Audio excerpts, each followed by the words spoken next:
Cylinder टंचाई मागे काळा बाजार, राज्यभरातून डझनभर तक्रारी, प्रशासनाच्या छापेमारीत शेकडो घरगुती सिलेंडर जप्त।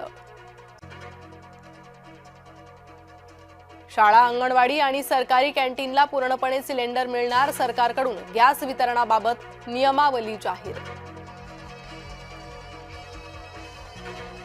व्यावसायिक एलपीजी ग्राहकांसाठी नियमावली कठोर, गरजेच्या 70% उपहारगृहांना तर 50% औषध उद्योगांना पुरवठा होणार।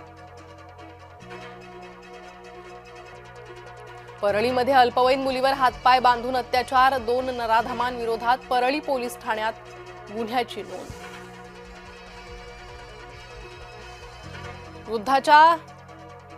युद्धाचा गोव्याच्या पर्यटनाला फटका, मुख्यमंत्री प्रमोद सावंत यांची माहिती।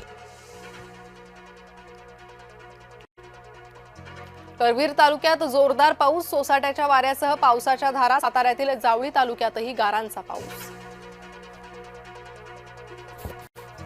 जळगावात पोलीस ठाण्यात 2 गटात हाणामारी, कैलास सोनवणे आणि राहुल ठाकरे यांच्या कार्यकर्त्यांमध्ये वाद। देशातील दुसरे कामाख्या माता मंदिर नाशिकच्या निफाडला, आसाम नंतर महाराष्ट्रात पहिले कामाख्या माता मंदिर। मुंबई मनपाच्या ठेवींमध्ये 13,000 कोटींची घट, विविध प्रकल्पांमुळे परिणाम झाल्याची सरकारची कबुली। अमरावती विभागीय आयुक्तांकडून लोणार सरोवराची पाहणी, जय महाराष्ट्रच्या बातमीची घेतली दखल।